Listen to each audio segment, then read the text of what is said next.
And there we go, we're live. Welcome to Slow News Day Live. My name is Steve Poikinen. I am here in beautiful Boulder Creek, California, where the flannel shirt is our state flag, the pit bull is our state bird, and cannabis is our state flower. I am joined this morning by my good friend, the just I'm trying to think of a good word to describe your researching capabilities, your writing acumen. I can't do it. You're a general all around badass, and I'm very thankful that you've joined me this morning, ladies and gentlemen, and everyone in between. Brook Hines, Hey, good morning. how are you? I'm good. You know, the word that I was coming up with was scattershot, but Scattershot. All right. Well, you know what? we uh we see a lot of literary spray and pray in terms of what goes on with corporate media. So sometimes you gotta maintain similar tactics, and at least with scattershot, when it comes down to what you do and what I do, we're taking aim at undiscussed and unreported issues. the underreported, the unloved issues. All right, I'm somebody's telling me that my audio is too low, and I'm having a hard time figuring that out because I'm looking at all the levels over here. Let me go turn up in the other thing real quick.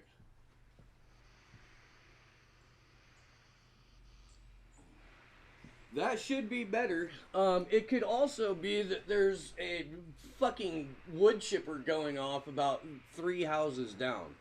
I don't know. That may have something to do with it. Um, I asked you on the show today mostly because I wanted to have a continued discussion on what's going on with Seth Rich, where we're at in terms of uh, oh motherfuck,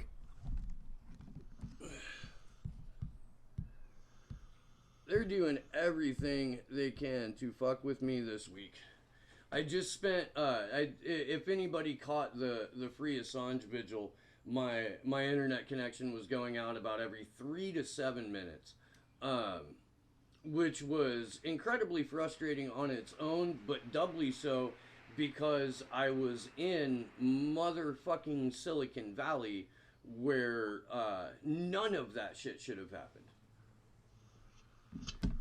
And I was trying to talk to Joe Lauria too. Maybe if I plug the laptop in, it'll be better. Live broadcasting, ladies and gentlemen. It doesn't get better than this. And I spilled shit. I'm doing great. Um, let's let's jump in to because it's been a couple of months since we had a talk about Seth Rich, and since we did any kind of show on it. Um, if you guys are unfamiliar with Seth Rich, and if you're on this channel, I can't imagine that you could be. But for shits and grins, let's say you never heard of Seth Rich and you never heard of the DNC leaks. Brooke, do you wanna kind of guide us through that while I do some promotional shit? Yeah, sure. So Seth Rich 101 is that Seth Rich was a DNC staffer. He was in election protection. He worked with the voter database, so like the VAN, the Voter Activation Network, and he was shot and killed at 4 o'clock in the morning, 4:20 in the morning. He didn't die immediately. He was on his way home from a bar. He had been having a fight with his girlfriend or an argument on the phone. He left the bar at like 1 something in the morning and was supposedly walking home from there. And it took until 4:20 for him to be shot. So it kind of sounds like he was out wandering around for 3.5 hours, 3 or 3.5 hours, which is very odd. But the long and short of it is that Seth Rich may or may not have been a leaker of DNC emails to WikiLeaks. Seth Rich had been a Bernie Sanders supporter. That's pretty well established fact. That's you will from time to time see people try to refuse that was the case, but that is definitely the case.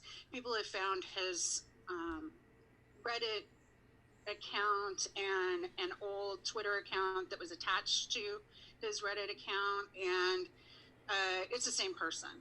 So Seth Rich, Bernie Sanders guy, possibly the leaker to WikiLeaks of some damaging emails having to do with the DNC. Now, there were a couple of troves of emails that Seth Rich is associated with, I guess you could say. And the first one is just the straight up DNC emails. There's another tranche of emails that were the Podesta emails that didn't come out until later. But at any rate, through a connection of SethRich.com to Julian Assange at WikiLeaks, and then through a couple of conservative activists that are engaged in some lawsuits surrounding the case, we've started to fill in a lot of the blanks in this story. And one of the biggest troves of information has come from a businessman in Texas whose name is Edward Butowski, who he reached out to Seth Rich's family after Seth Rich was killed, offering to somehow help in an investigation. He paid for a independent investigator, Rod Wheeler was his name, a person who had been on Fox News a bit alongside of Ed Butowski. That's how they knew each other.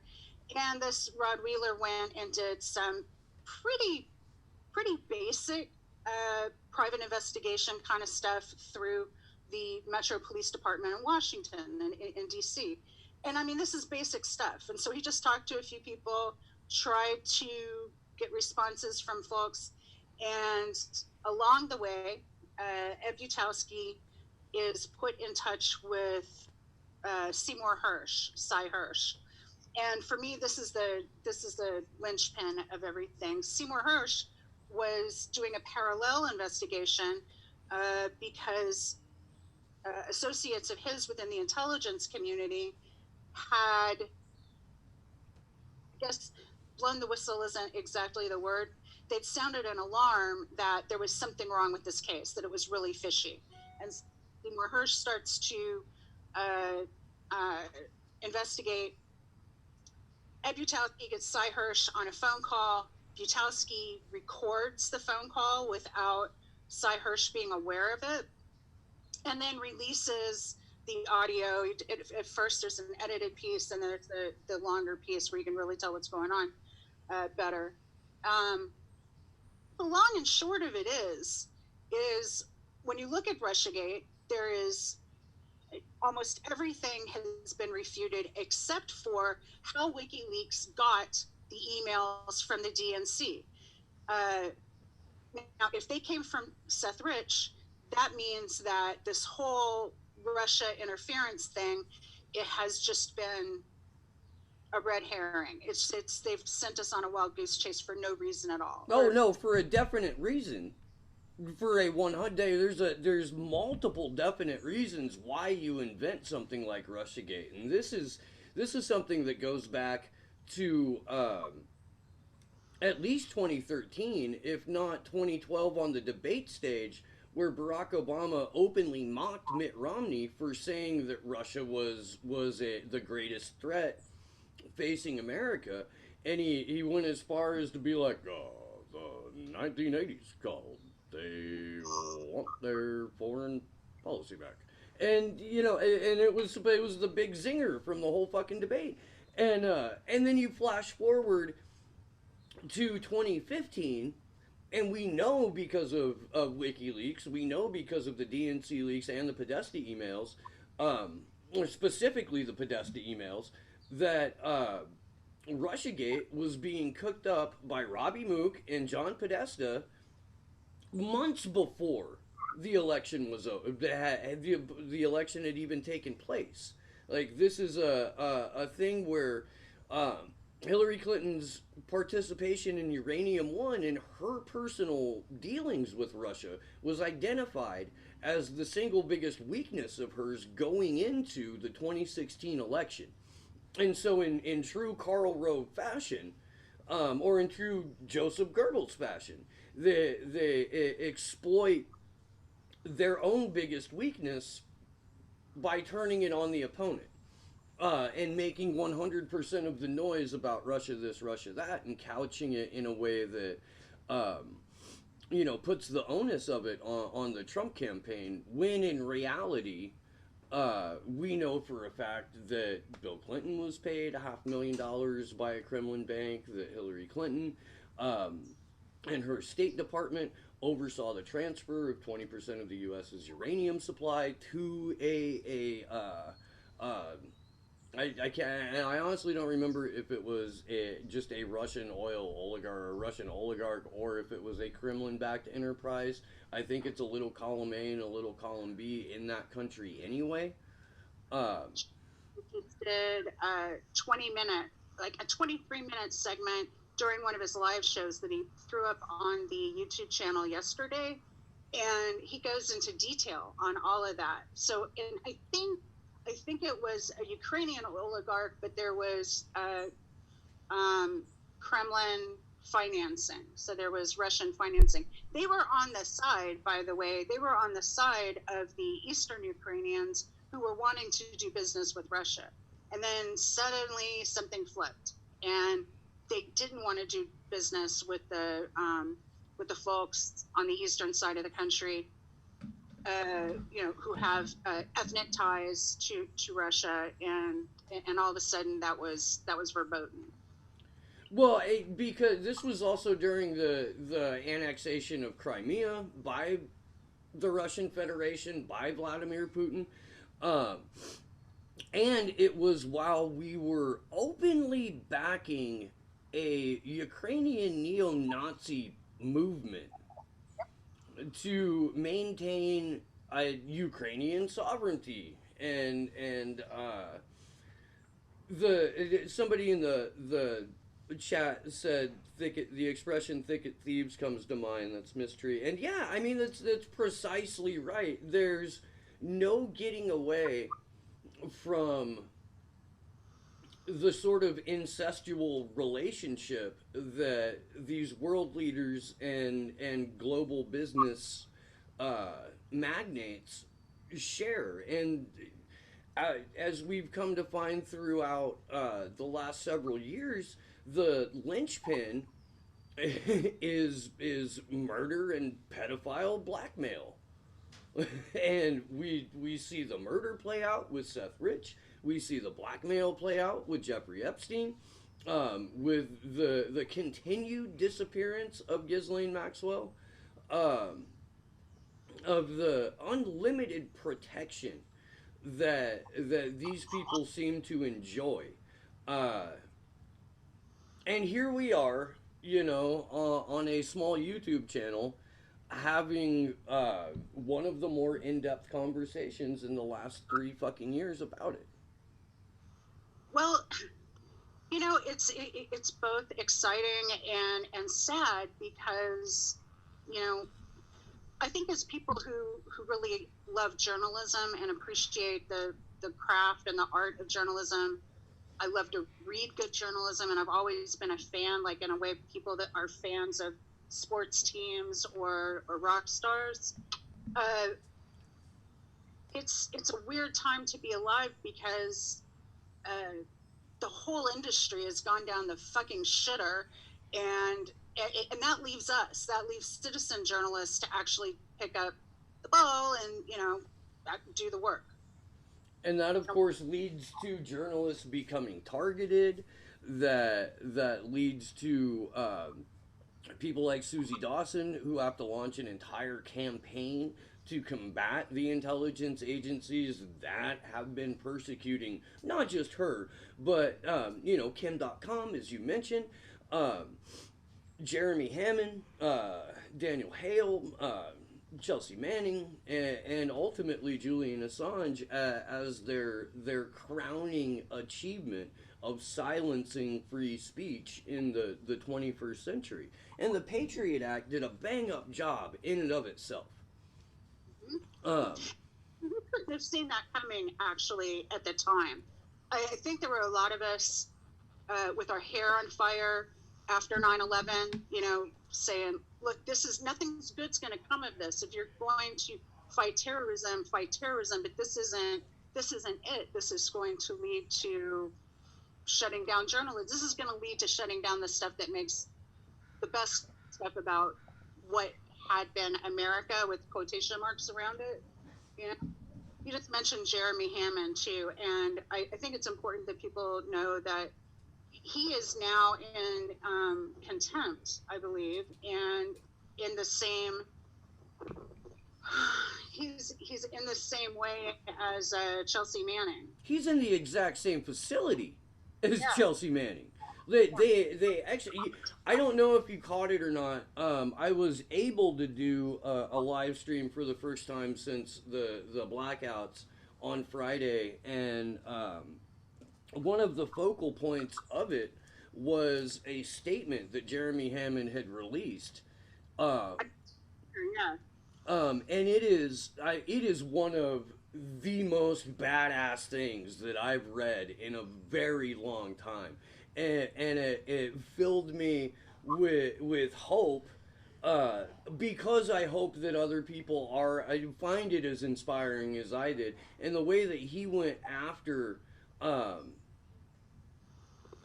Not even individual people, but a system that could put in place the mechanisms that allow him to be punished for not walking into a perjury trap, or Chelsea Manning to be punished, who is now over 300 days and $100,000 in fines. I'm sorry, 300 days is an inaccurate number, but $100,000 in fines is accurate, and I will find the precise number right meow. And I also made a little bit later in the show come back to that to the statement by Jeremy, because it is so fucking badass. But day 214 of Chelsea Manning's incarceration and $105,000 in fines for being unwilling to participate in her own perjury trap. Can you dig it? Yeah, and I can't imagine anything less American. This is not the way that I grew up believing that the country was supposed to be run. We are supposed to protect these people. All right, and I pulled up the Butowski complaint, because I do want to circle back to Seth Rich for a moment.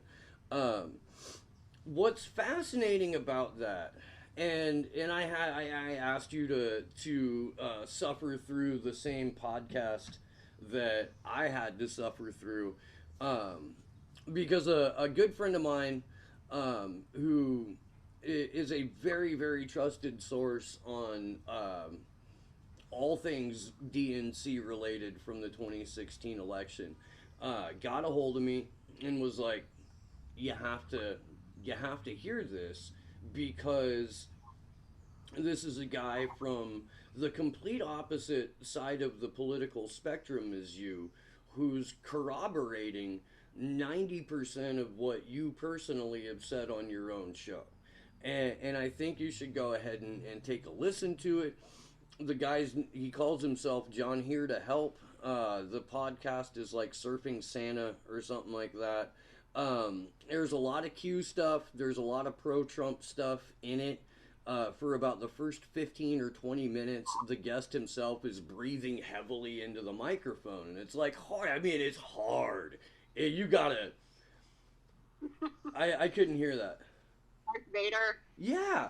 Uh, but what he, a number of the points that he makes in that show are directly related to what is in that complaint by Ed Butowski, and one of the more fascinating uh, aspects of it is the pre-planning of the robbery murder of Seth Rich, because they knew for a fact that he was the person who had accessed the DNC servers and gotten this information out to WikiLeaks, and they were trying to cut that off as much as possible, to the point to where Donna Brazil and the mayor of Washington D.C. were at the hospital Seth Rich was brought to before Seth Rich was brought to that hospital. Yeah, and this is in the Butowski complaint. It's um, items 42 and 43. So he weaves this into his narrative in terms of, you know, why he's been. This complaint is about he's alleging libel and slander, the basic kind of stuff that has been thrown at him, and him being Ed Butowski, the conservative activist who paid for Rod Wheeler to investigate this case. And so part of what Rod Wheeler dug up is that Donna Brazil had reached out to Andrew McCabe at the FBI, who is Deputy Assistant Director of the FBI, and DC Mayor Muriel Bowser for help in dealing with the political consequences of the murder. Ms. Brazil knew suspicions would soon arise, fairly or unfairly, that the murder was connected to the email leaks. And then this, you mentioned the thing about John Here to Help. There's also been an article this week in Gateway Pundit that covers some of the stuff that is the very next sentence. DC police allowed the FBI to unlock Seth Rich's electronic devices, and the FBI obtained data showing that Mr. Rich had indeed provided the DNC emails to WikiLeaks.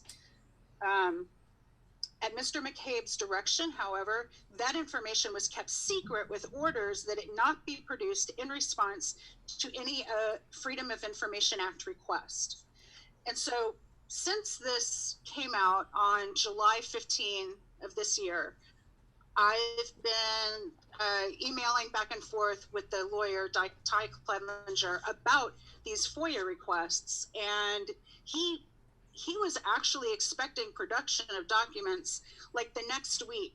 So by the end of July of this year, and it didn't happen. So we refiled. They still didn't produce the documents, and this is where Clevenger as the attorney and Ed Butowski as the plaintiff, this is the hill they're going to die on. They are going to go after these documents that they know that the FBI has.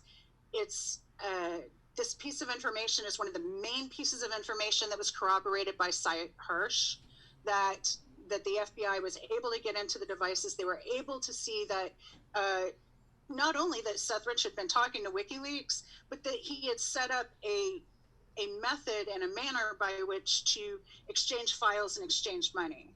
So they know this stuff is there, and they also know that it's been put behind a firewall of sorts.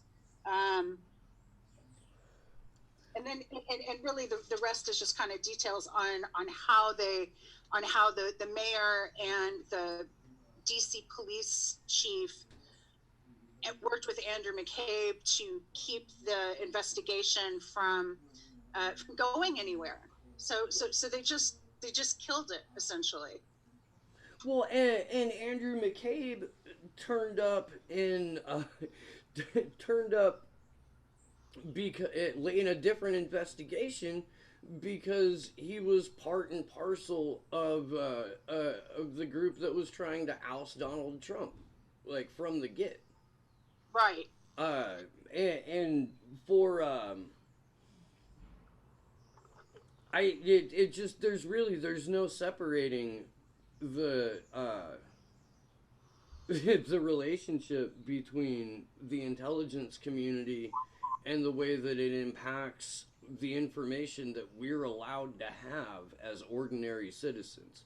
And I think that Seth Rich in particular was such a focal point with the right, and so utterly ran away from by progressive media, is because it allowed the right to be like, yo, look, with the thing that we were telling you the entire time about the Democrats, how corrupt they are, this whataboutism that we're trying to pull, we were 100% right about that. We were. The thing about whataboutism is that it only works if both parties are equally horrible.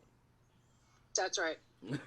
And if you're over here where I am, where you are, where I'm guessing most of the audience is, we're not about which party wins the award for most corruption. We're about ending that systemic corruption as as ruled by, you know, an elite cabal of satanic pedophiles, I guess, is what we're trying to get out of. But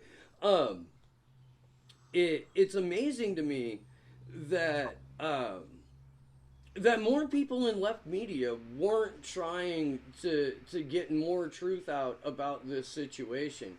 And I know that as the DNC fraud lawsuit moves into the 11th District Appellate Court, they're really pushing for a lot of this information to come out in discovery. And it sounds like that's what Ty Clevenger is setting up for with his case with Ed Butowski as well, is laying out exactly what items they want to come out in discovery. And this information, this missing piece that you were talking about, looks like it's at the top of that list. Yeah, and I would really like to see more documentation of what John Here to Help has, what he thinks he has, how he thinks he has it. It seems like he's gotten into a dust up with Matt Couch. If you don't know who Matt Couch is, he's a researcher who's definitely team MAGA, and he's been working the Seth Rich angle. And these two people, John Here to Help and Matt Couch, have become talks. They've gotten sideways to each other, so they're not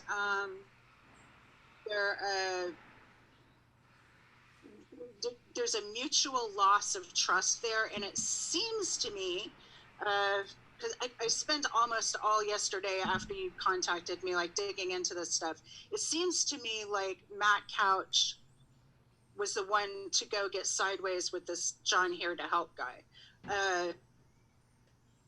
And I don't know why that would be, except for Matt Couch's, he kind of has an empire built around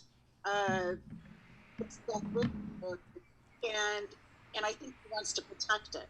I think that there's a little bit of that. I admit you fuzzed out there for the last second at I think he has an empire built around, and then I didn't hear what the empire was built around.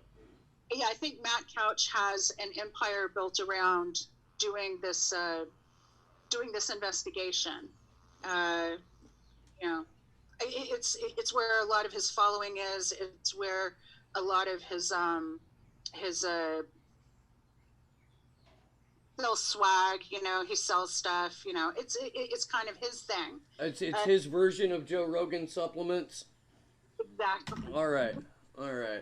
Yeah, my favorite, and I'm totally getting off track here, but my favorite fucking thing that I ever saw that summed up Joe Rogan's whole thing perfectly was right after Roseanne was on, and it was some tweet that was like, Roseanne. So I'm not saying that that I said anything racist but it was totally the ambience fault.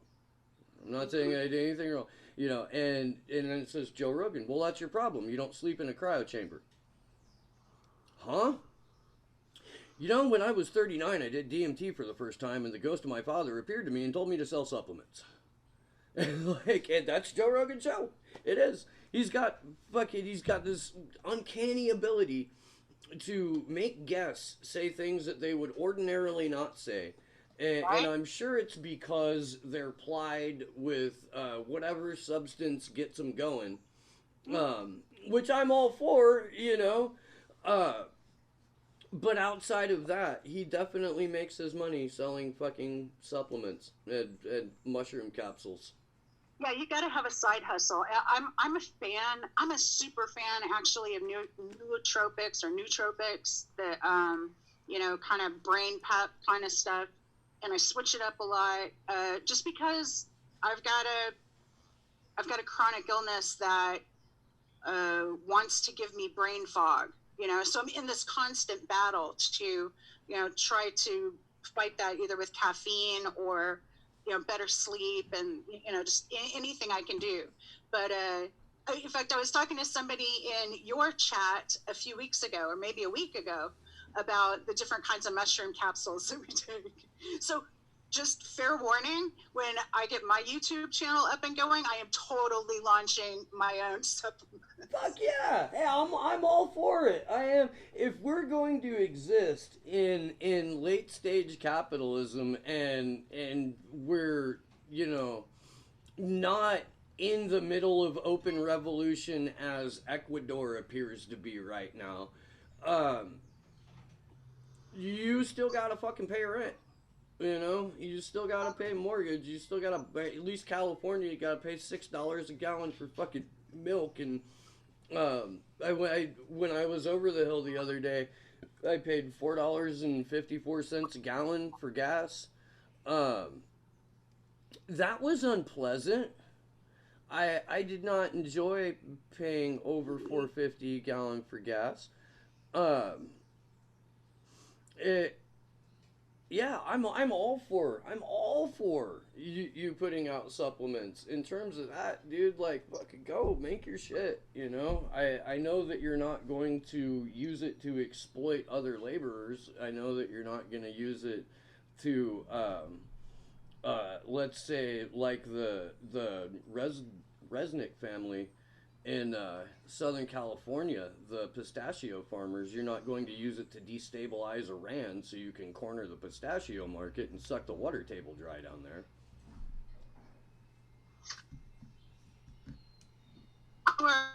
So I'm so far away from launching my own YouTube channel that we are in no danger of me launching a supplements empire time soon. But let's just say, I will reserve the right to, to sell drugs and make money off of it. Hell yeah. Uh, I I personally, like, I can't sleep for shit.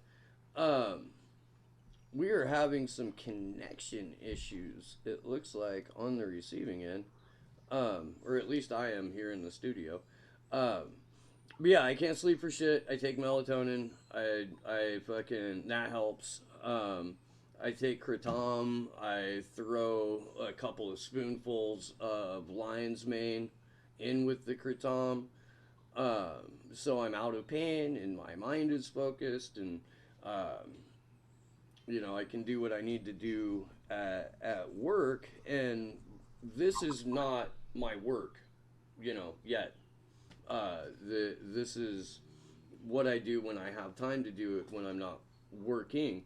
Um, and I'm not trying to, like, make my job sound more dangerous than it is, but there's just two of us and we do some gnarly shit. And it's construction, and it's not like, we're as safety conscious as we can be, but there's definitely times when I'm doing ladder acrobatics, or fucking, I've got legs wrapped around one deck joist and my toes tucked up under the other deck joist, and I'm upside down with a sawzall, which is not OSHA approved. It's not. But it's not like we're doing that shit if there's a building inspector around. Um, but you know, I've always, because I didn't do the go get a cushy desk job after college thing, or nor did I complete college. Um, the jobs that I've had have always tended to go along the lines of you might die today. Maybe. Maybe. Yeah. You probably won't, but you might. You know, falling off a roof did not deter me from getting back up on a roof. It made me a lot more aware of my surroundings. But that was supposed to kill me, and it did not. Um, so I'll be damned if I'm gonna let some interference with my live stream, or even a system that relies on exploitation or silencing any kind of dissent deter me from doing what I'm going to do. Darn cheating. So, catch this week, Matt Taibbi did an article in Rolling Stone, and he put out a one of his Substack subscription things. He has a Substack for a project he calls Untitled Gate, where he's looking at all this Ukraine stuff and Russiagate again for the first time. And he did the article in Rolling Stone, which was quick calling these guys whistleblowers, you know, quick calling these CIA operatives in the White House, quick calling them whistleblowers, because it's offensive to people like John Kiriakou and Thomas Drake and Julian Assange and Chelsea Manning and Jeremy Hammond, people who really have, you know, been whistleblowers and have paid the price. Generally, they don't get, you know, red carpet rolled out for them like this. So he publishes this article and suffers some intense Twitter abuse for it, and because he's speaking exactly my language, as soon as I saw him tweet that, I got in there and I was like, hell yeah, they're not whistleblowers, blah blah blah. And then I got all these dingleberries like following me around, like being like, you know, we have to support the CIA. Like these are people who consider themselves left liberals, like liberal prime people or something. Like they're not quite leftist, but they don't consider themselves. Maybe they're what progressives are now. I don't know. But you know, these people being all like, you know, the CIA and the FBI are on the right side here, and I'm like, oh my God, you've lost your goddamn minds. There's no way that having intelligence services operating within the White House, deciding who gets to be president and who doesn't, there's no way that's okay. And there's no way that's going to be confined just to Donald Trump. Fuck no. We know it wasn't confined to, we know it wasn't confined to Donald Trump. We know that there are multiple times where intelligence has stepped in to decide who's going to be president. In fact, when the wrong president got elected, they've stepped up to take that president out. Because that's what they do. Well, pretty much from Kennedy on, we've had uninterrupted intelligence community control of the White House, of Congress, of the Supreme Court, and of the majority of corporate media. The extent to which there's an intelligence influence in both media and Congress is so extreme that Susie Dawson has a weekly fucking seminar on it now. And if you guys aren't watching the One versus Five Eyes series, it'll be on tonight. She does it at like 5 o'clock Pacific, 8 o'clock East Coast time, which is like way the fuck stupid in the morning in Moscow where she's at. It is a crash course in both education and coming to terms with how manipulated the flow of information and the legislation has become.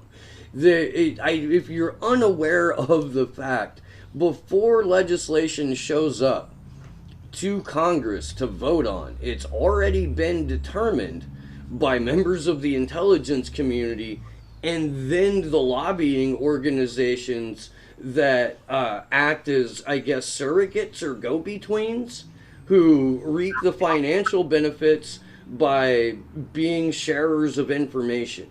And sharers of information means they're giving the intelligence community all of the data that they can accumulate on me and you.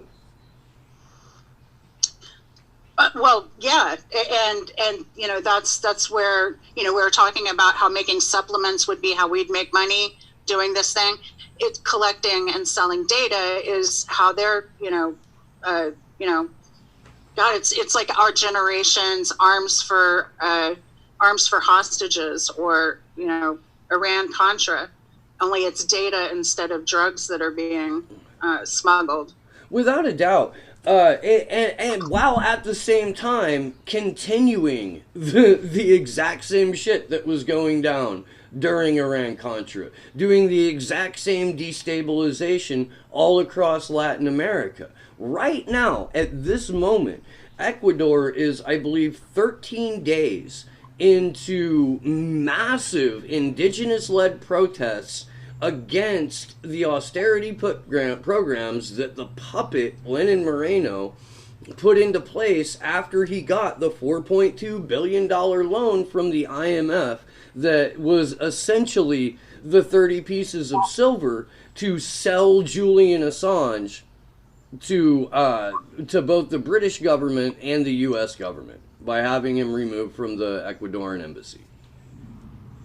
Well, and we started out talking about Seth Rich, and as soon as you get back around to Julian Assange, it feels like that circle, becomes whole again, because at root we're talking about the same people and the same problems over and over again. It's that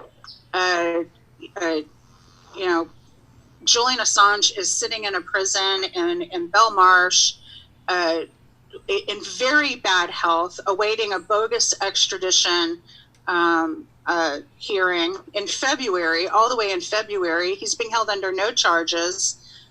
There's no reason why he should be in prison, or that prison specifically. They could put an ankle thing on him and sit him somewhere for however long,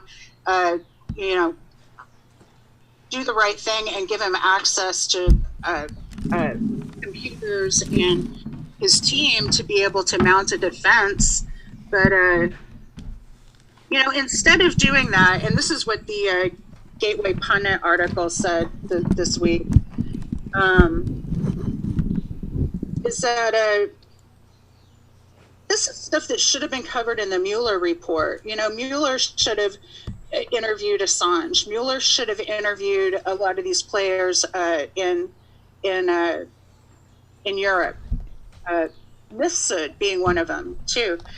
There's no reason why these people should have been left out of the Mueller report if they didn't already know that if they talked to these people, it would blow the whole Russian collusion, Russiagate, dreams all to hell.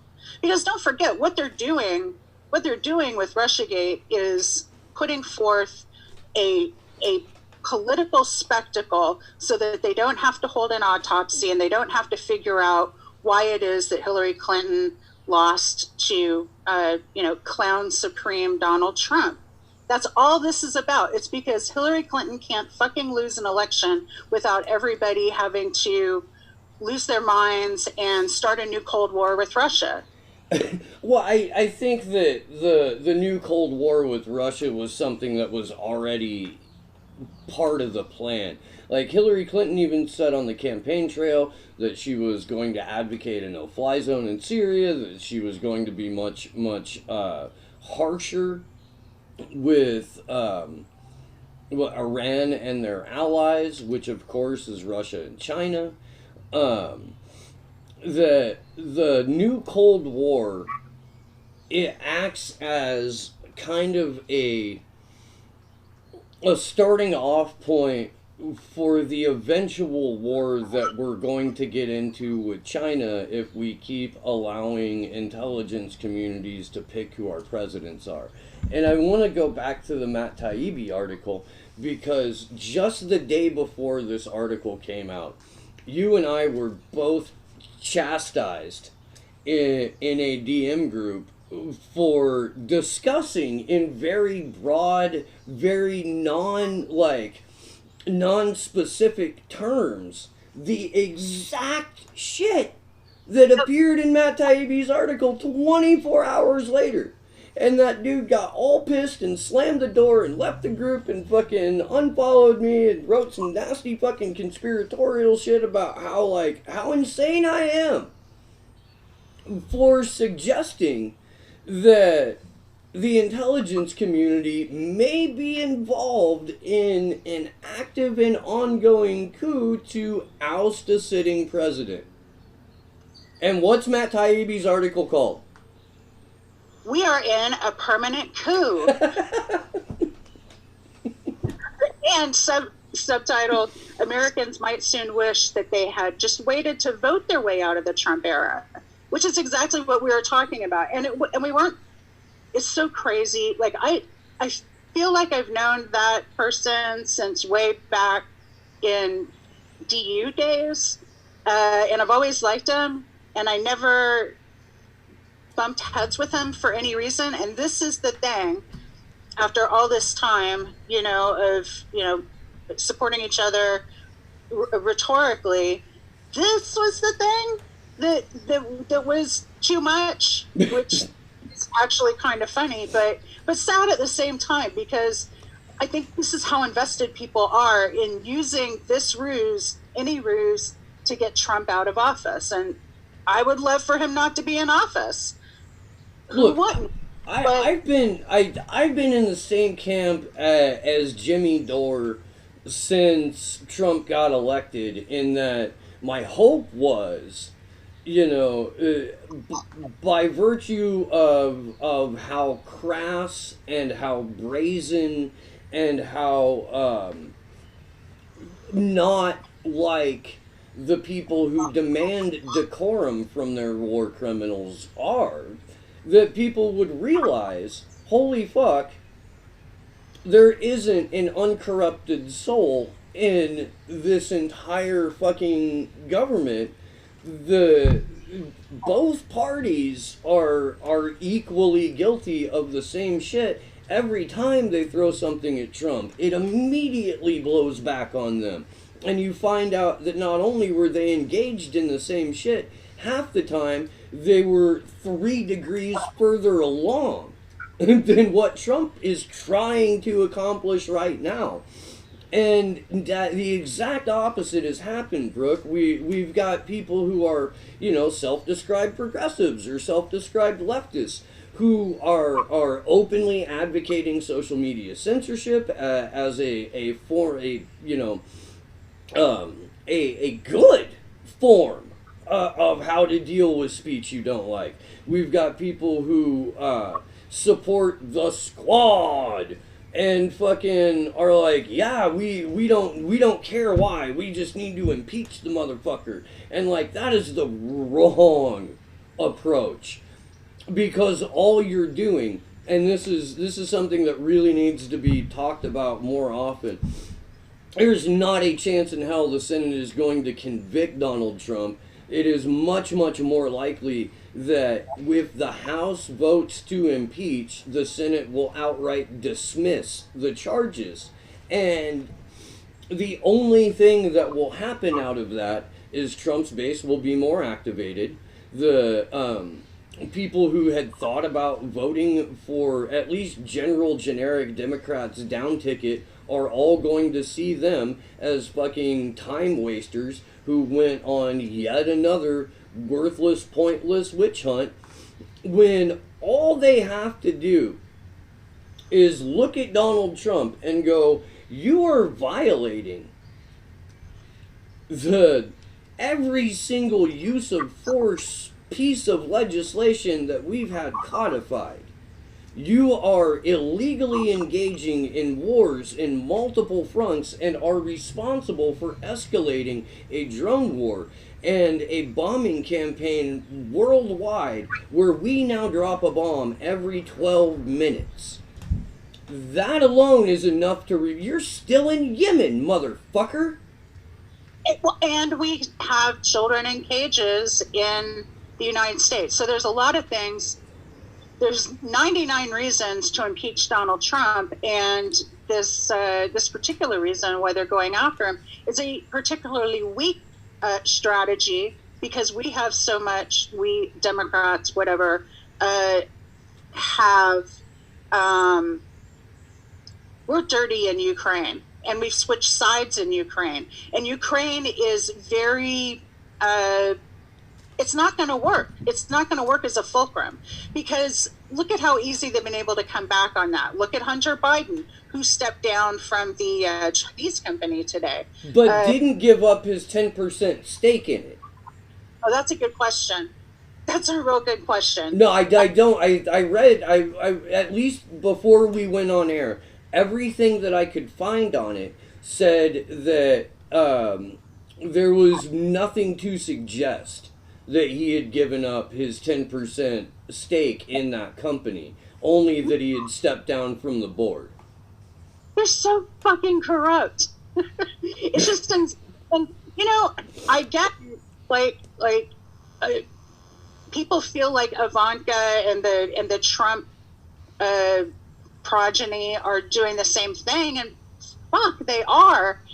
And it has nothing to do with them being bad apples. You know, I think that's what the Democrats really want us to believe, is that Trump is just such a bad apple. If we just get rid of him, then everything's going to be fine. But we've crafted the system in order for these people to profit off of it. Rather, they've crafted a system that enables them to profit off of it by putting their kids in board memberships and, you know, carrying on in different capacities in the stead of their parents who actually have the power. And, you know, let's just, you know, think for a moment how grotesque it was for the Clintons to have a global foundation that was taking super huge amounts of money from governments where, as Secretary of State, Hillary Clinton was doing business on behalf of us, the American people. I get so mad when I think about that, and I get so mad when I think about, you know, I know what they did in the run-up to her having that seat as Secretary of State. There were hearings, and there were big promises that she would be completely transparent and accountable, and that was supposed to be, you either do this or you're out, and then totally forgotten about, you know, like none of it, not one thing. So yeah, it is still about her damn emails, and it is all that stuff. I'm never gonna let that go. How they parlayed that into a talking point for the Democrats fucking just floors me. The willful ignorance that you have to walk into that conversation and be like, oh yeah, you know, but her emails, right? Well, look, we have the emails, or at least the ones in the DNC leaks and the Podesta emails, and what they show is a fucking craven lunatic who 100% engaged in pay-to-play politics with world governments. Ukraine was the largest donor to the Clinton Foundation. And this is during the exact moments of the Uranium One deal. This is while we're propping up their neo-Nazi party. This is while we're you know, openly threatening to withhold $1 billion in aid unless a prosecutor drops a case against the vice president's son, or against the company that the vice president's son was on the board of. And that whole rabbit hole, the Burisma rabbit hole, it like deserves a separate show, because there is just I mean, it, open corruption stacked on top of open corruption with people who are tied to both the Trump administration, the George H.W. Bush administration, Obama's administration, Bill Clinton's administration. Again, it's so incestual at the top there that you can't. That's nothing we're going to vote away. That's nothing we're going to legislate away. You know, that's going to take a completely different operating system before any of that shit goes by the wayside. Well, and I'm feeling this over on within the circles of people who are Bernie supporters, because I feel like the Bernie supporters that I've kept touch with since 2016, the people that I align most closely with are more sure that it's going to take a Bernie Sanders to beat Trump. We're more sure that someone like Hillary Clinton, a neoliberal, a good old-fashioned DC politician who says different things at different times of day, they're not going to be able to win against Trump. You have to have a circuit breaker. You have to have someone who is going to go out there and say, look, I'm not playing your game and I'm not playing their game. I'm playing the game for the people, and that's the only way we're going to win. Elizabeth Warren is out there announcing to the world that she will be a caretaker of Reaganomics.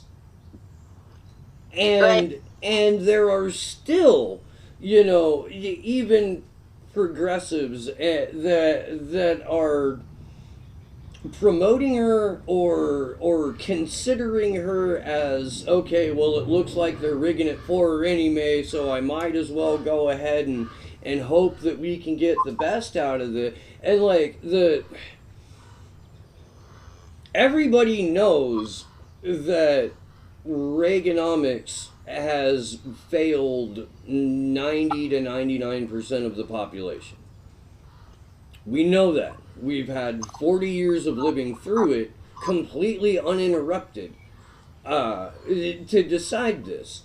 Bill Clinton was not the caretaker of Reaganomics that Barack Obama was. Bill Clinton was a soldier, like a true believer. I am still unsure if Barack Obama ever really had his heart in being president, because he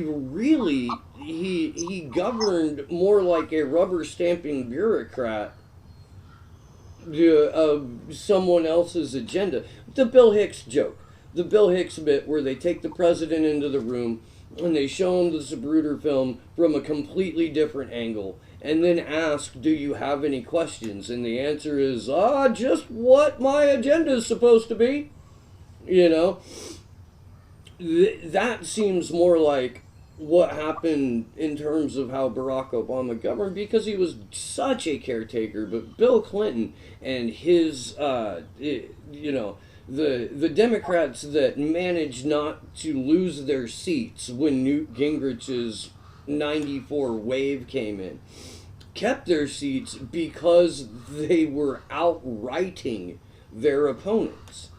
And it's that kind of thinking that has Joe Biden, being held up as the anti-Trump, because of course he's not. He's Trump with better decorum. But openly advertising those policies, campaigning like it's 1994. And Elizabeth Warren, to a degree, does the exact same shit. It's not like she stopped being a Republican because she saw the error in being a Republican. It's because she realized that the Democratic Party is now moved into that box of Republican that I have always operated in. Yeah, she went where the money is. She went where the money and the power and the support is. There's a really good video circulating today that is David Axelrod has a little show, and he's got Harry Reid on, the former Senate Majority Leader. Harry Reid. Yeah. This is about Warren will come around. She's pragmatic. She's pragmatic. She doesn't mean any of this stuff that she's saying now about Medicare for all. She knows how it's really done. We almost had the public option, which is basically Medicare for all, and that is such a lie because they were negotiating with pharma, prior to even taking it to the floor. I mean, the deals had already been made. It was all theater at the point where we got to have a say-so in it. What was heartbreaking for me about that is they made Dennis Kucinich come out and be the one to be like, yeah, single payers off the table. Yeah, right? I was the deciding vote on that. Or I was the person who said, okay, we'll take, and they put it on the merry little elf for being the quote unquote reason single payer died. And it was, as you said, Brooke, it was a decision that had already been made, and they made its biggest proponent go out and deliver the news. And you know what I think is going on with a lot of these members of Congress that sort of thing happens to? I think they actually let the establishment get in their head. I think it's easy for us to see, and I know what I do in my head, and I know how I view people in positions of power. I view them as cynical as I am, and that they know that there's a game that they're playing, and there's transactions, and that that they're going to cast some people in certain roles and expect those people to play those roles. What I keep observing, though, is that people in those positions of power, especially climbers, completely buy it. They've they're not play acting. They believe what the establishment is saying. It's Stockholm syndrome. They've taken on the wants and needs and desires of the people who are pushing them around. I agree with that. It's never more evident than when Bernie Sanders delivers a line like Nicolas Maduro is a tyrant, or when there's discussion about how the Democratic Party can be transformed. The Democratic Party isn't going to be transformed. At best, what you're going to get is the same oligarchs who have fucked up the planet invest their money into green enterprise. But green capitalism isn't going to save us any more than globalist Zionist capitalism or white nationalist capitalism or any other kind of capitalism. No, what's going to change things in the near future is exactly what changed things in the near past, which is the people who are struggling for power. There's a power shift, and we accrue more power, or we don't. And there's a lot of different ways that we can accrue power, but that's part of what we're doing now. I'm going to talk to the Bernie or Bust guy, the guy who did the book on Bernie or Bust. He's going to be on at 7:00 on debate night. I think it's on debate night. And the Bernie or Bust movement is that's I don't identify, I wouldn't put a Bernie or Bust sticker on my forehead or on my car or anything, but I don't really see myself voting for anybody but Bernie, because if it's not this quasi, Quaker kind of, he's almost like a monk or something. It's like he's never done transactional. He's never at all played that other game. And in order to do that, I can only think of those people as being Quakers or monks or some kind of, you know, like super Unitarians or something. Like, what the fuck? He's got some kind of, you know, moral backbone that I haven't seen since you know, since I was in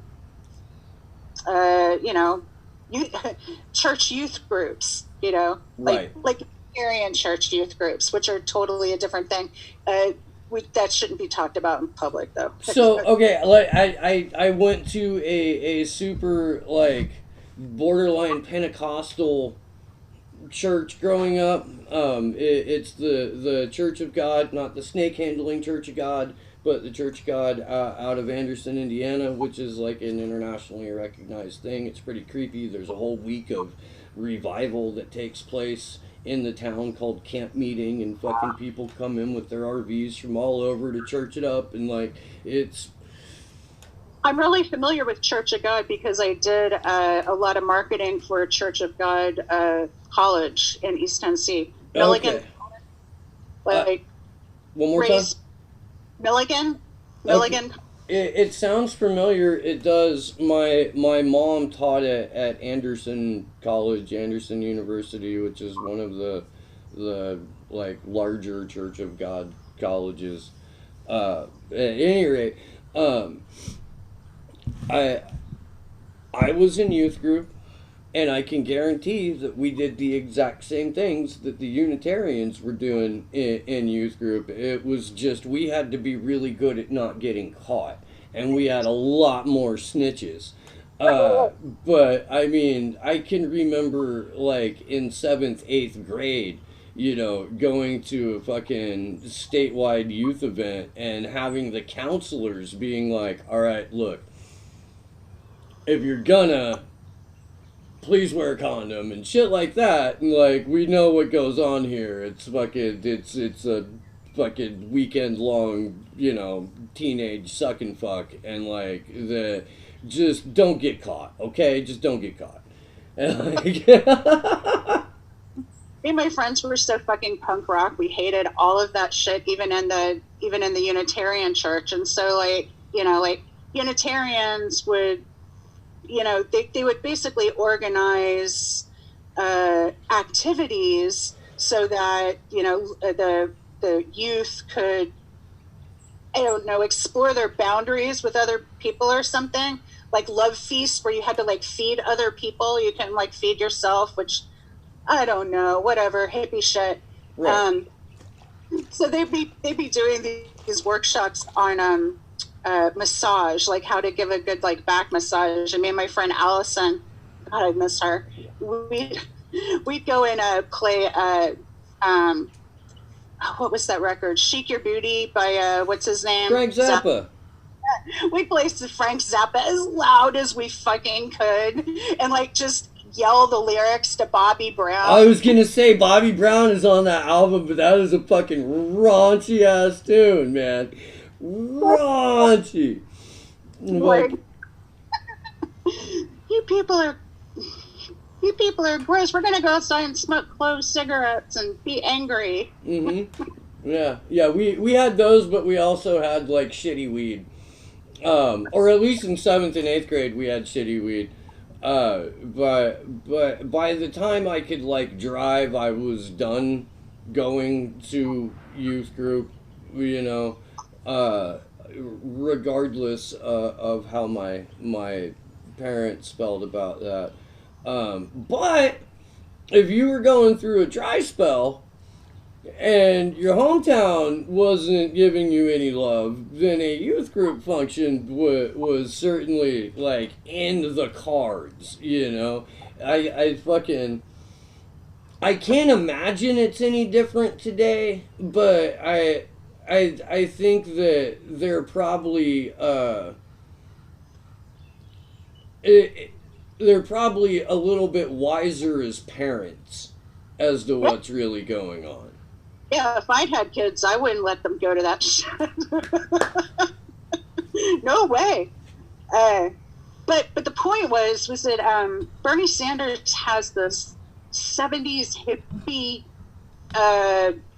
morality, like ethic that the older people in the church had, like, and also in the Catholic Church, there was always people that were like into the peace movement, disarmament, nuclear. You can't hug children with nuclear arms. You know, that whole kind of 70s fabric art hippie peacenik shit.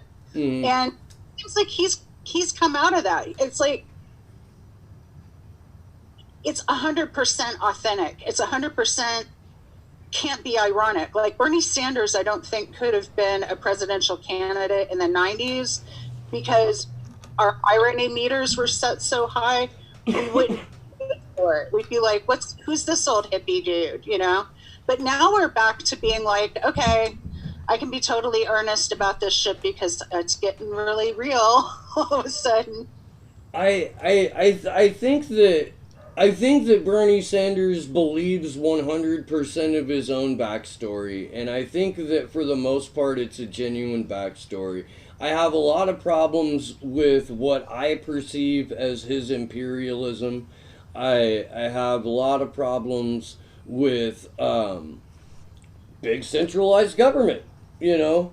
In 2016, Bernie Sanders was going to be the compromise candidate for me.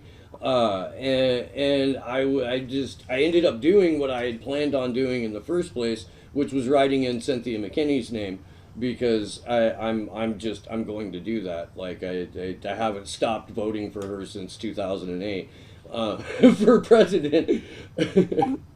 Voting for her makes a lot of sense to me. You're in a county, you're in an area where it's just not going to matter at all. No, my vote for any state or federal office, it matters none. I vote on ballot measures or propositions or for local offices only, and then I write in whoever the fuck I want to write in. But yeah, Santa Cruz County reliably goes 3/4 blue no matter what. And I think right around there, I think it was 74% went for Hillary in 2016. And it's supposed to be this like weird hippie enclave. And it's just that maybe once upon a time, but it's been developers and big tech for, God, at least the last 20 years, if not a little bit more. We bitch about going to venues in Santa Cruz for music because the NPR liberals are all there. And they want you to sit with your hands politely folded on your lap and not make too much noise. When it maybe hold the applause till the end. You know, we all are trying to listen here. That kind of shit. They'll shush you. I know. I'm so familiar with those bars. Oh my God! Me and my stupid dead older brother, Lance Griswold, may he rest in peace. We bought the gold circle seats at the Rio Theater in Santa Cruz for Todd Snyder. And if you guys aren't familiar with Todd Snyder, he's a singer-songwriter and a storyteller. He's one of the more flat the fuck out, entertaining and occasionally enlightening characters in the music world. And he has a conversation with the audience in his show. You know, I mean, it's a thing, and we were getting shushed. Yeah. We might have been a little drunk. And we might have snuck a little bit of alcohol into the venue. But we certainly weren't being, like, over boisterous, you know? We were being appropriately boisterous. And Todd Snyder is the type of guy who's played fucking everywhere, and if he needs to tell somebody in the audience to shut the fuck up, he's not going to be afraid to do that, you know? We did not get told by the guy who was playing to shut the fuck up. We got told by the NPR liberals to Yeah, I know. You know, and fucking, it's, and he's coming back into town on the 24th, and he's playing with Ramblin' Jack Elliott. And like I want to go to that show because I don't know how many more opportunities I'm ever going to get to see Ramblin' Jack Elliott. And I've seen him a few times, and it's a great show. I don't know how I fucking got there. NPR liberals, fuck them, dude. But yeah, I can vote for whoever I want to at the federal level because I know my county is going to override my vote. Um, Not that voting in a rigged system inside a duopoly is really, going to change much of anything, especially at the federal level. Um, I don't. I hope that I do hope that Bernie Sanders gets through the primary unmolested. I don't think that's going to happen, but it isn't going to stop me from hoping that it does. Um, I don't think anybody but Bernie Sanders beats Donald Trump, but I think the catch to that is that Bernie Sanders would single handedly save the Democratic Party and keep people voting in the Democratic Party all the way to extinction. And that's fucking. That is disconcerting to me. Well, he'd have to. Oh, and real quick, like, I gotta piss like a motherfucker, so I'm gonna run 15 feet that way for a second. Okay. Sorry. You can talk like whatever you want, dude. Rattle away. All right, so I'll just keep the conversation going. Interesting facts about Todd Snyder. Portland, Oregon, born the same year I was born in 1966. He's one of those no depression artists. I don't know if you remember the publication No Depression, but it was like a Nashville alt country back when there was a one of those Billboard designations for adult contemporary or alt country or whatever. Just, good solid stuff. And these kind of places that Steve describes, there's one where I used to live in Tennessee called the Down Home. And it's one of these places where, many years ago, decades ago, you couldn't smoke inside and people would shush you if you were talking. And it was considered an acoustic listening room rather than a club where one gets hammered and sees music. So, but every once in a while they would accommodate acts that were coming for people to get wasted and to smoke and have a good time. So they're good guys basically, but a lot of time it was just the aesthetic, like you're walking into this what felt like a chapel to hear a semi-legendary songwriter, and everyone expected you to shut the hell up. At least they have the good sense at the Ryman to not do that. Yeah. And that's a venue that I miss. There's a handful of venues in Tennessee that I miss that I got to go to, a number of times because I grew up in Indiana. But the Ryman, man, is if you guys aren't familiar, it's the original Grand Ole Opry House in Germantown, Pennsylvania. Tennessee. Fantastic venue. There's a place in Indianapolis called the Rooftop Ballroom, and it's a perfectly round room. You get 100% sound no matter where you're at. And they have this really kick-ass ceiling that they have different sliders that come across to change what's on the ceiling. But it's got an incredibly ornate mural on it, but everywhere else, and it's one of the most. I believe they advertise it as an acoustically perfect room, and we were not expected to sit politely with our hands folded on our laps for that. The last band I saw there was the David Grisman Quintet on like a St. Patrick's Day or something like that. This would be 96 '97 or '98 or something like that. I mean, and it was a knockdown, drag out, incredible, fucking rowdy as shit show. Uh, and to go from that in like Indianapolis of all places to these venues in California, where you know there are it's at least advertised as this freewheeling liberal paradise, where in reality you pretty much have to have a permit to clap more than 3 times at a fucking concert. Right. Right. Well, so how do we bring that back around to Seth Rich? Well,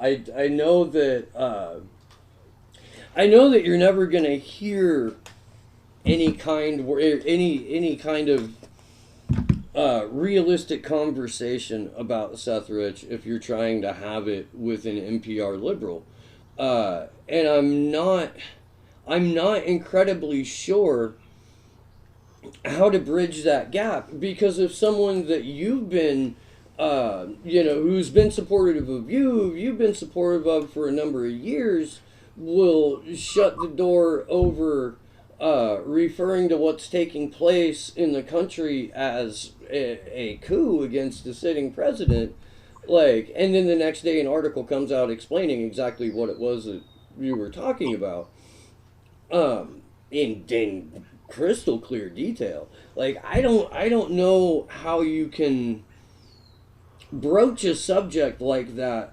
without people coming to it on their own. And that basically happened to you, right? If I'm not mistaken.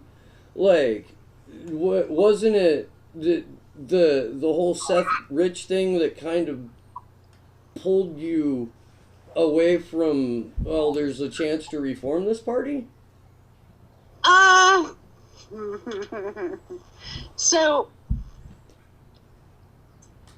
I guess Seth Rich is a part of that, maybe, but the DNC fraud lawsuit, you know, I did a 3-part series on that, and you know, I'm one of these people who believes that that to know what you really think, you have to write it out.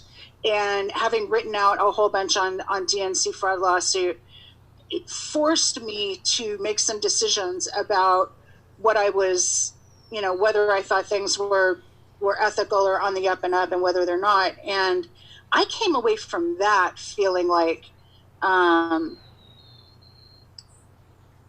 the party had drifted far enough away from me, or far enough away from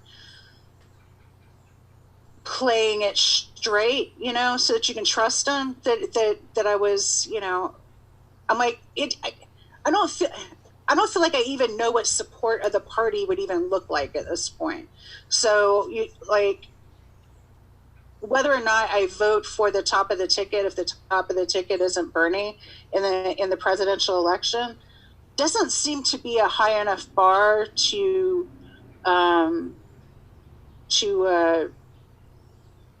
say you're a Democrat, or you're with the party, or you're not.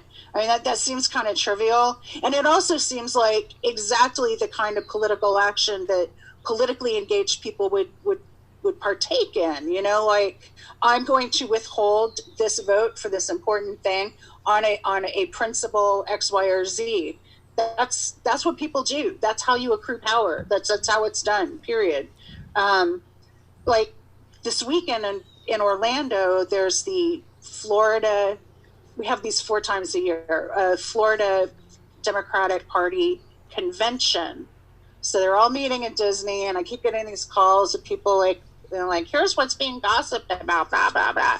And I'm like, I can't imagine going to another one of those things. I can't imagine caring about what these people think in their little, you know, gossip circles or whatever. No more super secret daily co's meetings for you either? Oh my God.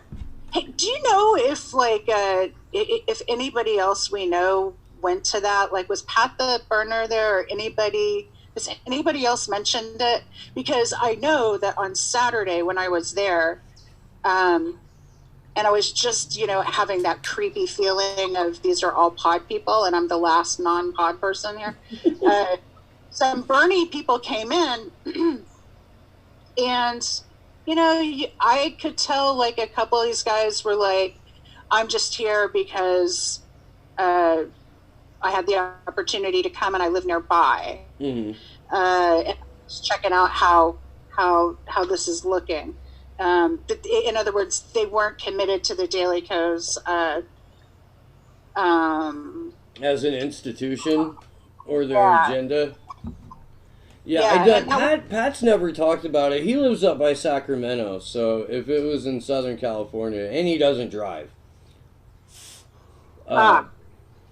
So I don't think I don't think that's something that he would go for, though, unless as a satirist, it was on the agenda. I was thinking it would be so cool if there was somebody else there to reality check with and be like,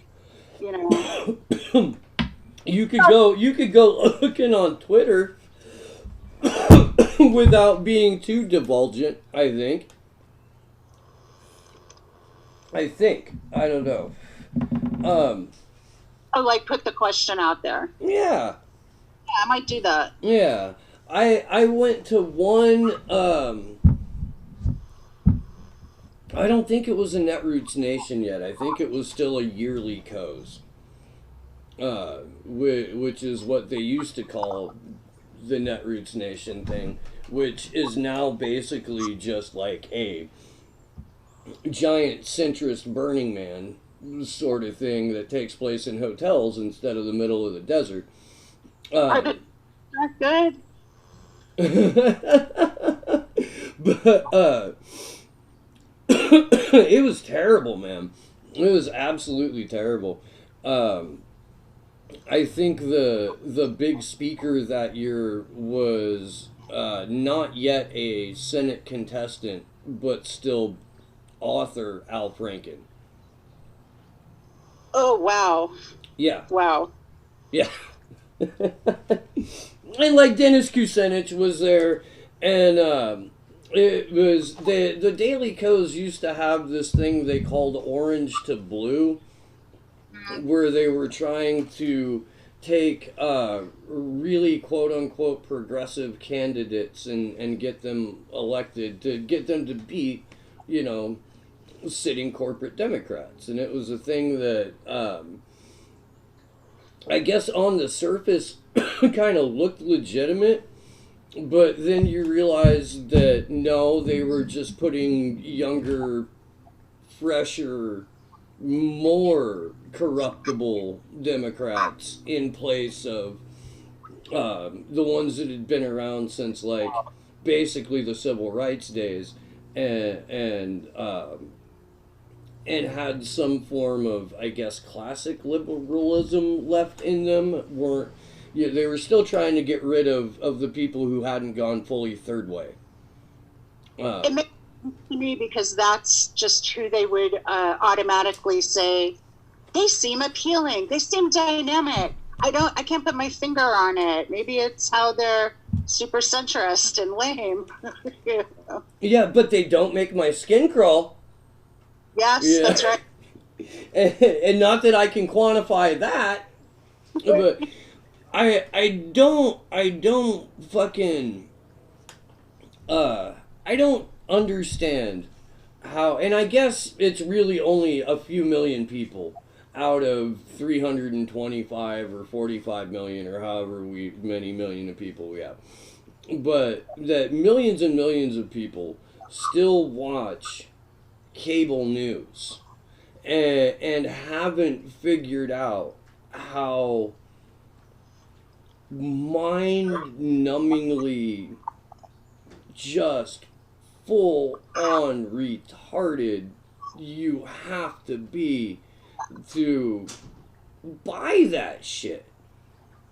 Like, and then to turn around and take it to social media and act like Zerlina Maxwell was on point that day. Or fucking Rachel Maddow had a particularly good episode of Shit Your Pants, It's the Russians, you know, or whatever she's calling her show these days because it's Ukraine Gate. I it's almost 2020. We're almost, excuse me, a decade into the 2012 NDAA. We can do propaganda on TV. By the way, here's John Brennan to tell you why it's Russia's fault. You know, like, I get that people work. I get that people don't have a lot of time. You should still have enough experience in you if you've been alive for more than 15 or so years to recognize what's on the TV is bullshit and lies.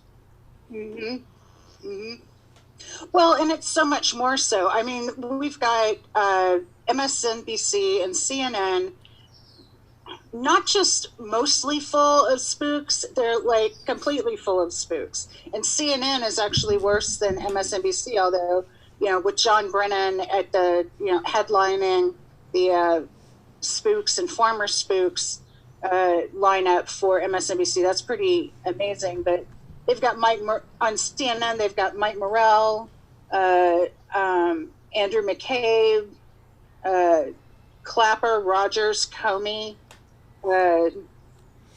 How James Comey is allowed to walk around as a free man is fucking beyond me. I know. I mean, how any of them are is pretty fucking mind-boggling, but James Comey in particular. Like, this is a guy who not only violated every tenet of his job description, but like several laws and his responsibility to the Constitution, and you know, just and flaunted it. And people were like, "Yeah, that's cool. You go and do that, buddy." You know, and you were smeared as an asset of Vladimir Putin if you were like, "No, but that was illegal." Why do you want to help Putin?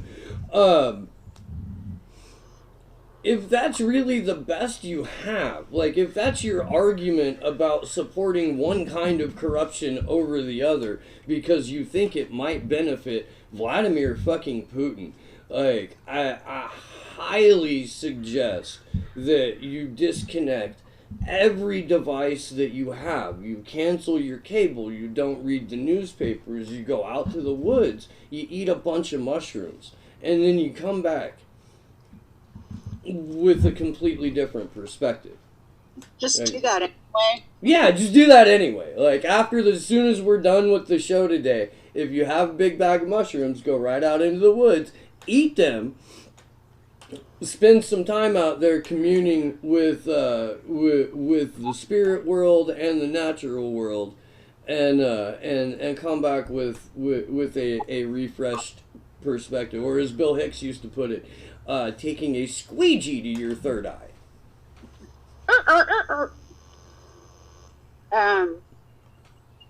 Yeah, you know, it's an ugly place where we're in right now, and I'm so offended at having to find myself time and time again with regard to this Russiagate and Ukrainegate shit over on the side of, you know, like, this isn't about offering excuses for Donald Trump. This is about how dangerous this is for democracy ongoing. This is how bad this is, that we're engaged in this at this point. And you know, it all boils down to fossil fuels. The whole Ukrainegate drama has to do with pipelines and the extraction of natural gas and who's going to do it. And the United States wanted a big piece of that pie, and not just a piece of the pie. They wanted to control what resources Ukraine was selling and how they were buying natural gas from us. And it was a natural gas company that Hunter Biden was associated with in Ukraine. Remember back a while ago how the DNC blocked having a climate debate? Yeah. And it was found out how much money that oil executives, fossil fuel executives, natural gas executives were giving straight up to the DNC. And then you saw after the climate town hall on CNN that Biden was on his way the very next morning to a fundraiser being held by a fossil fuel natural gas executive named Andrew Sullivan. It was totally called out for it by an audience member. Then CNN followed up in two different ways on the question. People are ready to push back on this fossil fuel stuff. They're ready to push back on this fracking situation. And,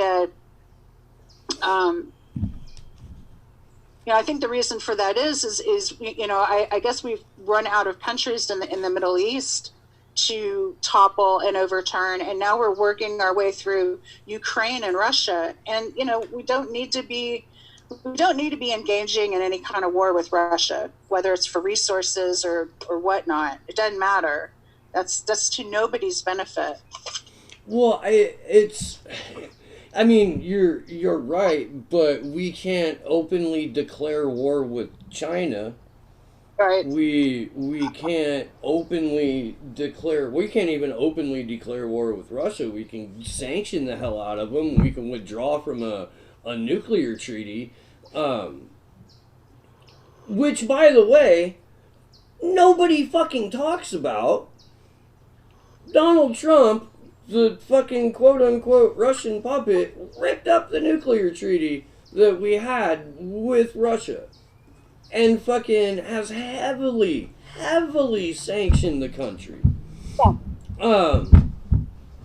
Like we heavily sanction everyone that we're fighting over resources with. What we're doing, I guess, or what it appears that we're doing, because we're already fighting a bunch of proxy wars against China in Africa, that we're going to go the long land route to China through Russia because they're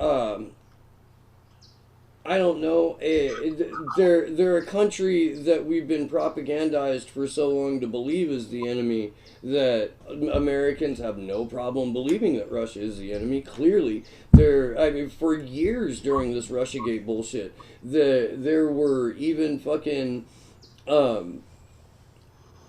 pundits and fucking quote unquote writers in mainstream outlets that were making all kinds of fucking USSR comments, like directly saying, and like KGB comments and shit like that, shit that hadn't existed for 30 years. Because stoking that fear is historically an attainable goal. With China, they're not an historical enemy.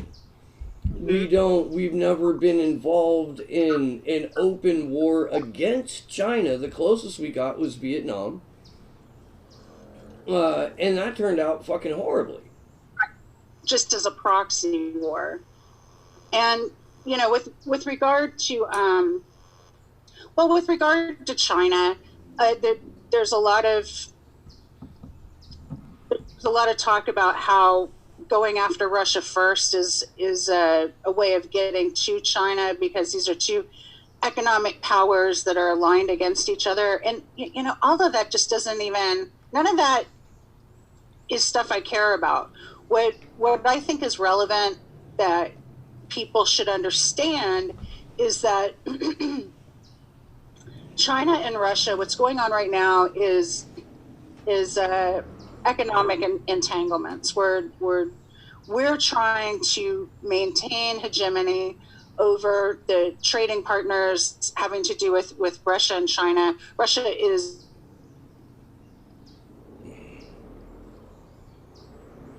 I don't know if that's you cutting out or me cutting out, but there was a cutting out.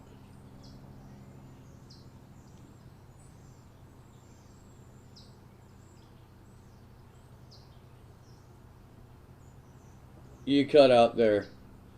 Yeah. There you go. You're back. We're back. Yeah, well, this is just economics. This is economic wars, and God, I don't mean to put a name on it like it's an acceptable thing. It's what they're doing is using foreign policy to pursue economic goals, which is hello, how are you? That's how it's always done. But the stakes are just too high right now. There should be diplomacy, and there should be better treaties, et cetera, et cetera. We're not going to get it with Trump, and we're especially not going to get it with Trump as Democrats keep putting him in smaller and smaller boxes with regard to what he can do with regard to Russia and China. So, God, we have a whole nother year of this bullshit. Yeah, we do. And well, I think this would be a great time to plug Confessions of an Economic Hitman by John Perkins, because that's essentially what you just described. I mean, and that's when you can't fight an open war, when you don't have an existing accepted Cold War going, when people don't know about the proxy wars, but that's the way that you've chosen to acquire these resources. What you do is destabilize the country through economic means and use economic leverage in order to attain your goals. And the acquisition of natural resources or strategic locations for a future war is what drives United States foreign policy. And that's a by any means necessary list of goals. And complete hegemony over the fucking planet is on that list. Like, that's something that we need to remember. This Abby Martin's right when she refers to it as an empire. Anyone in that camp who refers to the United States as an empire is correct. Susie Dawson is correct when she shows the reverse wedding cake, as she calls it, which is not nearly as dirty or cool as it sounds, but is in fact just an explanation of who gets the information and who gets it first and how much of it they give out in return. Like, that's something that people need to consider. That's something that people need to consider when they're discussing foreign policy in their own right, with people that they just happen to be friends with or talking to. Like, you have to remember that when you go to vote, if you go to vote. The DNC fraud lawsuit showed us beyond a shadow of a doubt that there's no such thing as a free and fair election, at least a free and fair primary election. And we have, I mean, we're still in 2019. We're fucking, still 3.5 months out from Iowa. Like, we've got almost an entire full quarter of primary rigging before the first vote is even cast. And for the people who argued that it's going to be a lot harder for the Democrats to rig the primary this time, I vehemently disagree. Oh, me too. Yeah. The machinations to rig this primary election were put into place immediately following the 2016 general, if not well beforehand in a lot of regards. The simple fact that superdelegates still exist when there are still, fucking 20 people running for president should tell you that it's going to a contested convention. The fact that polling stations, no one has said, oh, they opened a bunch of new ones since 2016 or 2018. Oh, my county absolutely has the infrastructure to handle all of these new voters that we're expecting again. Oh, we have hand-marked paper ballots with third-party observers who aren't partisan and have cameras rolling all the time. Like, none of that shit's happened. They've limited the ability for states and for how states caucus. We still have superdelegates. Yes, there's less of them. Yes, they can only vote on a second round. Why the fuck do you think there's so many people running for president? You have to get 15% of the vote to earn a delegate. Have to. No one is going to get a plurality of votes on that first round. Or a majority of votes on that first round. Yeah, I think Bernie thinks that he's, that's what they're aiming for now. Yeah. And, I think everything is in play until we see, the early primary voting up through California, at least. Who knows? Maybe he could do it. But we need, to keep an eye. Oh, there it goes again. On. I gotta tell you though, I think. I'm sorry, that whole bit kind of went rup. It cut out there for a minute.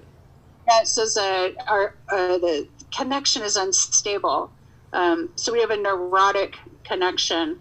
No, I think that Bernie's come out of this heart attack situation ironically stronger than when he went in.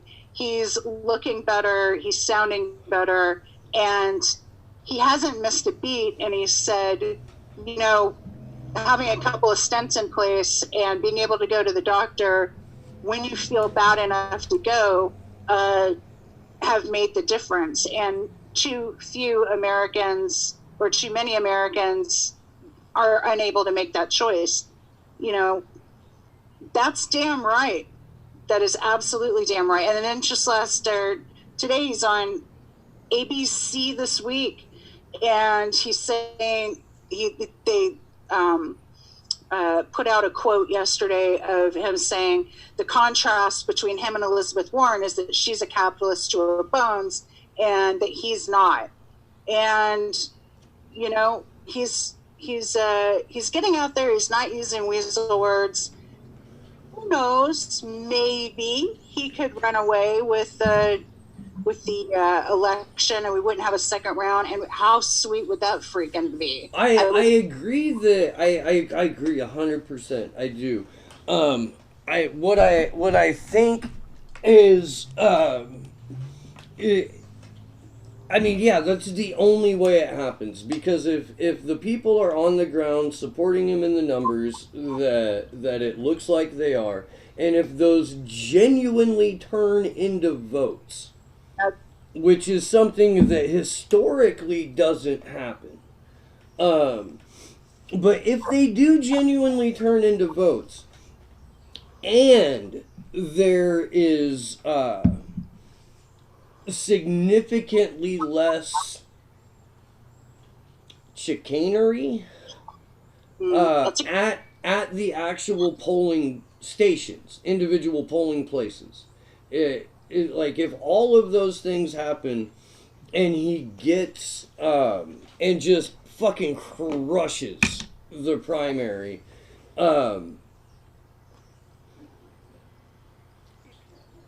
then that leads into an entire different realm of discussion, because we're goddamn due for a financial collapse.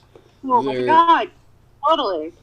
Yeah. um, so then the question becomes, does the economy get artificially inflated to the point of genuine uh genuine collapse in the future, just so they can blame it on the guy who tried quote unquote socialism that one time? Well, we shall see, but I hope not. Because I mean, it appears to me that with all of the money that's been pumped into the Fed in the last several weeks, which has been almost a completely unreported story, by the way. I know I covered it on this show once or twice at least. Um, but there's been a ridiculous amount of money uh, that the Fed has pumped into different reserve banks over the last several weeks. And that's usually a prime indicator that one or a series of bubbles is about to go boom. Um, and that's a direct act of artificially inflating the market for another quarter. Um, if that can't hold, right, and we go into full economic meltdown months in a month or two into the primaries, um, man, it's gonna be weird to see how the populace reacts to that, because the only thing that they really know about Bernie Sanders in terms of the propaganda is that he wants to expand government and he wants to use your money to do it, you know, and that's going to be the talking point, and that's going to be the talking point from the people on the Democratic debate stage with him, That's let right. alone the entire like far right wing media apparatus who's been campaigning off of it for years already. Mm-hmm. That's right. That'll be, I mean, I don't I don't know how it plays out in terms of American voters. I think that they would stupidly go with the slightly less right wing centrist as a counter in the general to Trump, because at least they're going to get the economy back to status quo. Um, it's just I don't think I think that it's attributed to Steinbeck. It may be Steinbeck. The quote the reason socialism never caught on in the United States because everyone considers himself a temporarily embarrassed millionaire. Um, that kind of mindset, that makes the lizard brain kick into overdrive.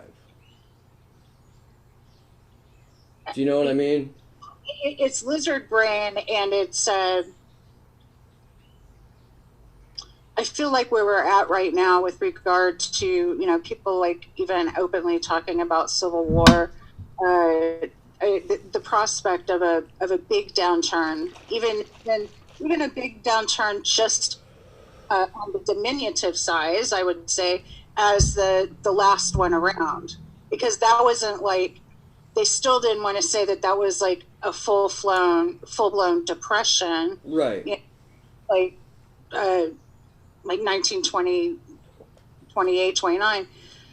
But it felt like it, maybe there wasn't an initial shock the way that there was in the before the Great Depression. But anyway, uh, uh, yeah, if something like that happens, all bets are off for sure. Um, but yeah, on a happier note, because like it is always going to be like, yeah, there's going to be these awful uh, um, people in power and these awful interests that are going to always keep things like dialed in that way. But I think even if Bernie doesn't win, I think that what's been established with the grassroots and us not me thing, I think that that's durable. I think that that's going to last. And it might even, let's make it a worst case scenario and say Elizabeth Warren wins the nomination, and becomes president, wins the general election and becomes president. We can't have the left doing what they did with Obama. The left can't sit back and be like, oh, take care of everything and it's all going to be fine and you can't question what she's doing because sexism or something, blah, blah, blah. No, we're going to have to be just as active if she were to win than if she doesn't win and Bernie wins. And or if Trump wins, which to me is honestly right now the most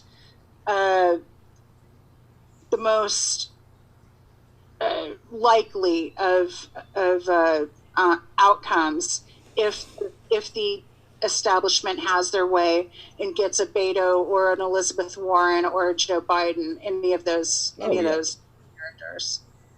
Yeah, no. If I gambled with anything more than my health and sanity, I would be putting money on Trump right now. And then I would be placing an additional bet in January. And then I would probably place an additional bet, going into the convention, the Democratic National Convention, or right afterwards. But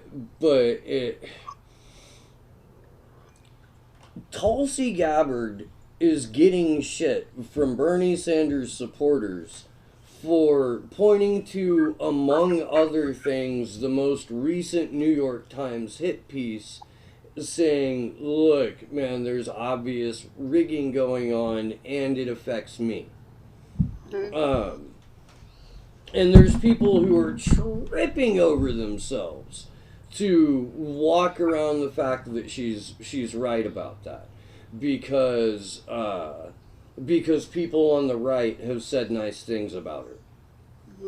And if that's the mindset that you're going into, like, what happens when a handful of fucking right-wingers go and play fucking prankster and endorse the fuck out of Bernie Sanders?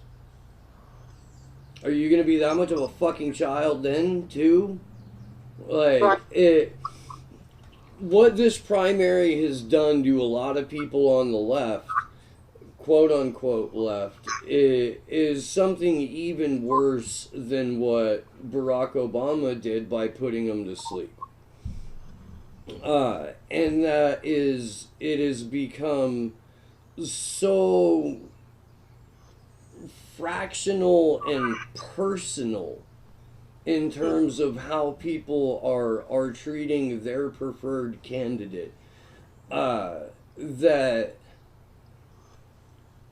the tactic of division has succeeded to a level that I'm not sure you can come back from that in the course of like even a year.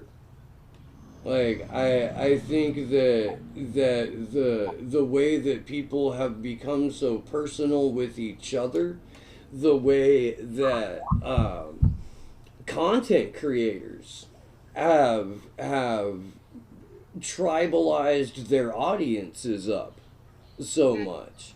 Like, it's disappointing to me because I've said from the beginning I'm not going to be a campaign commercial for your pet progressive. You know, that's not what my fucking show is going to be about. I make a point to stay away from the horse race. I realize that we're talking about that to an extent, but we're putting it in realistic terms that you're not hearing on any of those larger progressive platforms. And that really fucking worries me, because they should be advocating every day for community sustainability because we have rigged elections. You know, if you want it to be about not me, us, you need to have an us that exists in real life, not one where you go give hugs on Twitter. Like, Right. that's not going to get you through a financial meltdown. That's not going to get you through a genuine depression. What is working with the people that exist in real life in your community to figure out how y'all gonna fucking eat. Like, who has what skills that are going to be able to do what for fucking trade, because it's like that, you know? Which, by the way, I need to get on bartering up some firewood sooner than later. Downright chilly. It's weird. We had like 100-degree days, and then it was fucking rainy and shitty for a second, and then all of a sudden it was, holy fuck, it's like 95 and it's October, and that's not right. And then, you know, our blackouts due to incredibly high winds that didn't exist. Meanwhile, there's legitimate fire burning down in Southern California that operates on an entirely different under an entirely different power company that isn't PG&E. They're under like Con Edison or something like that, SoCal Edison. And they didn't even shut their power off until like they had already ordered 30,000 people to evacuate. That's crazy. What the hell is going on? You know, it almost seems like like what you would do if you wanted people to absolutely lose faith in the infrastructure. You know, if you wanted to make people feel insecure, that's what you would do. Oh, absolutely. If you need to stoke fear, and you need to encourage people to rely more on some sort of central authority to provide these things, this is 100% how you do it. And while you're at the same time burning out all of the homesteaders to an extent, you know, entire large swaths of Northern California that really were just sort of pockets of communities that certainly didn't want more government involvement and certainly enjoyed their privacy and liked things, would have preferred things stay that way, have been entirely burnt out. And where are they going? They're going to a larger city, or they're making a smaller city a bigger city that is then going to be more dependent on that power grid, more dependent on an external source for water, more dependent on an external source for food. And if you can't figure out how to grow food in your own community, you are going to be much, much, much worse off in a very relatively short amount of time.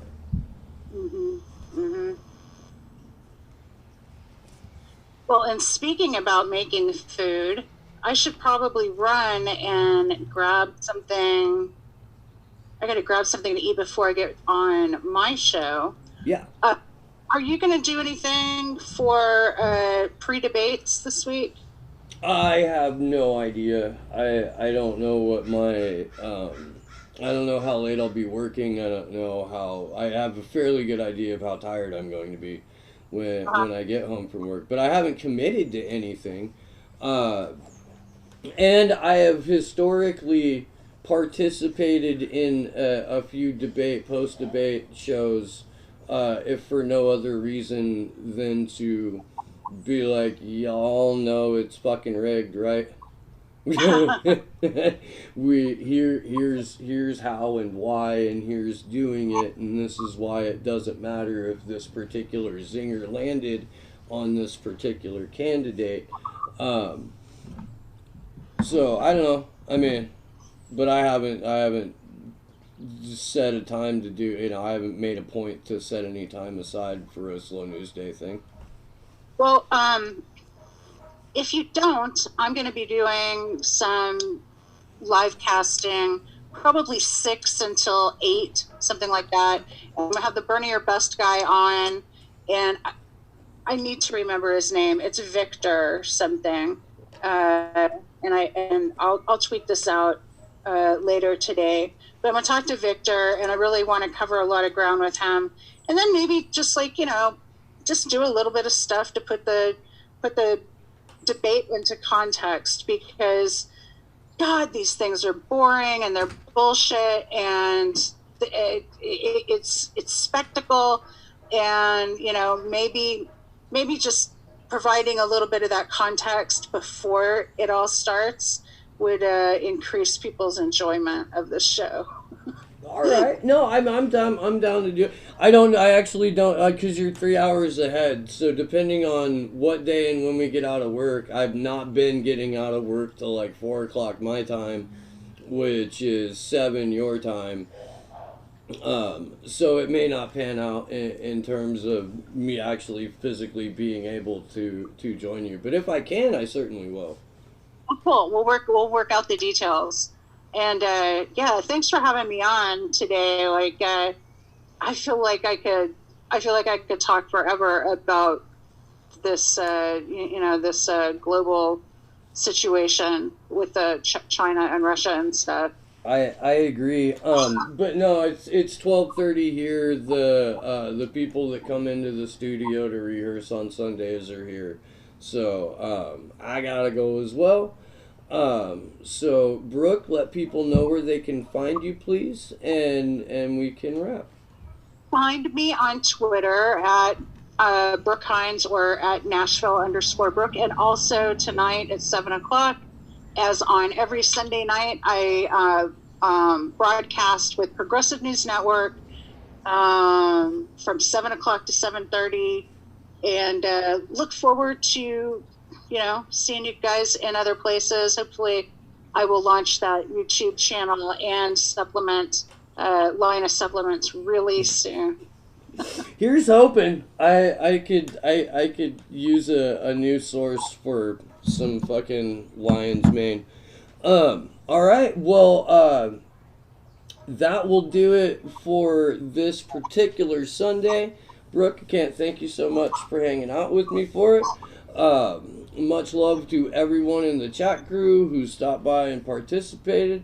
And I am going to be doing a live stream from the Patreon tonight, and I am hopefully going to be able to have some answers for what the fuck has been going on with my Patreon, because my full-length videos have now all dropped to whatever the length of the clip is I put up on YouTube after the fact, and that doesn't make any goddamn sense to me. So I've been trying to email Patreon to get them to fucking provide an answer, and that has not occurred yet. But hopefully I will get done here and have an email and all that kind of stuff. I will be doing that. I can't remember what time I said I was going to do it, so I'm going to have to check on that. But yeah, I think I said 6 California time, 9 p.m. East Coast time, I think. Almost positive. At any rate, this has been Slow News Day. I'm Steve Poikinen, and good luck to us all.